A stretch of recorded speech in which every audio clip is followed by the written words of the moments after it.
80 χιλιόμετρα από την Λαμία και συγκεκριμένα στο Δήμο Φουρνά Ευρυτανίας βρίσκεται η Βράχα, σε υψόμετρο περίπου 1000 μέτρων, η οποία ανήκει στην νεροσειρά των Αγράφων. Ήρθαμε εδώ γιατί μάθαμε ότι οι μεγαλύτεροι του χωριού έχουν μάθει να κρατούν τους νέους πολύ κοντά. Πώς? Με διάφορους τρόπους, όπως για παράδειγμα ιδρύοντας τον Σύλλογο της Νεολαίας ή ονομάζοντας την πλατεία που βρισκόμαστε η Πλατεία της Νεολαίας.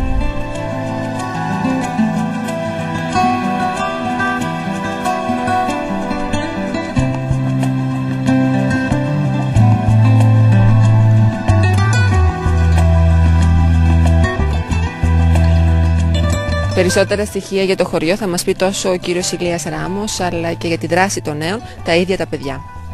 Σας καλωσορίζουμε στη Βράχα, καλώς ήρθατε στο χωριό μας, στην πανέμορφη Βράχα.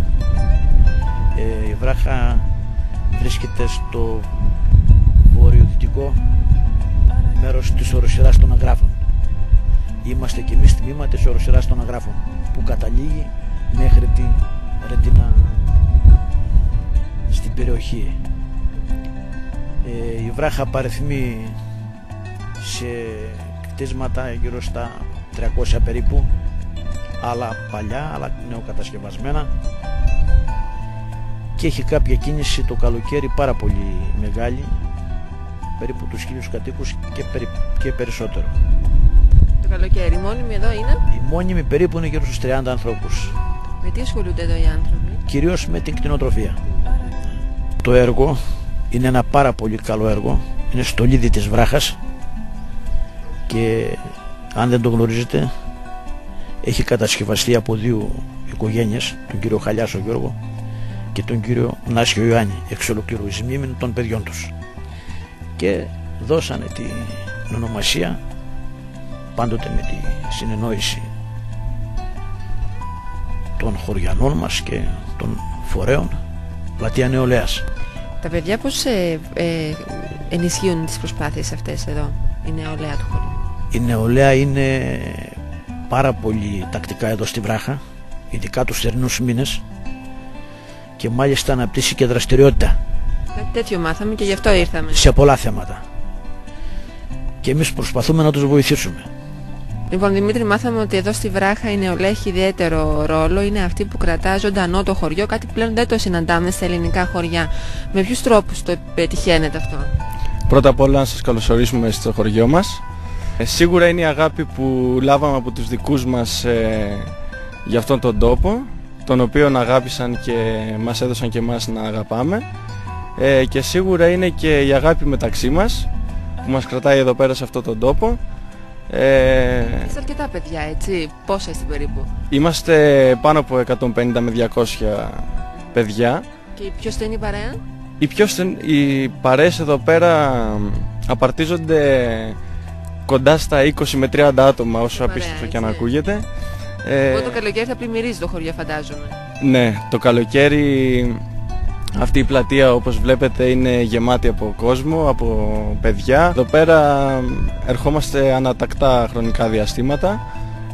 Κατά κύριο λόγο Χριστούγεννα και Πάσχα, όταν μας αφήσουν οι υποχρεώσεις από τις σπουδές, ναι. από τις σπουδές, από τα μαθήματα, από άλλες τυχόν εργασίες που έχει ο κάθε νεολαίος.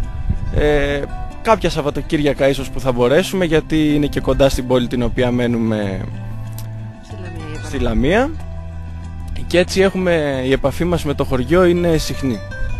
Πες μας για κάποιες πρωτοβουλίες που λαμβάνει έτσι ο Σύλλογος, κάποιες συναυλίες, κάποιες εκδρομές, περιπάτους, τι κάνετε? Πώς κρατάτε το Σύλλογό σας? Έχετε και κάποιο κοινό ταμείο? Ναι, καταρχήν ο Σύλλογος έχει δραστηριοποιηθεί εδώ και πάρα πολλά χρόνια. Δηλαδή τον λάβαμε από τους γονείς μας, τον συνεχίζουμε, ελπίζουμε να δώσουμε και στα δικά μας παιδιά τον παλμό αυτό. Δίνω να μας πεις τι είναι αυτό που σε μαγεύει, που σε φέρνει συχνά στο χωριό, γιατί εσύ από ό,τι μας έχεις πει έχεις και Σαββατοκύριακα. Ναι, όποτε έχω δυνατότητα έρχομαι. Στο χωριό με ελκύει αυτή η ηρεμία που υπάρχει, αυτή η γαλήνη, η ησυχία. Βέβαια το καλοκαίρι το χωριό αναστατώνεται από τις φωνές των νέων. Και από αυτά που κάνετε. Και από αυτά που κάνουμε. Αλλά το χρειάζεται, έτσι? Ναι, σίγουρα. Φύση, αυτή η ηρεμία είναι πολύ κοντά στη Λαμία και ερχόμαστε εδώ για διακοπές, ξεκούραση, και έχει και πολλές δραστηριότητες για εκδρομές κυρίως.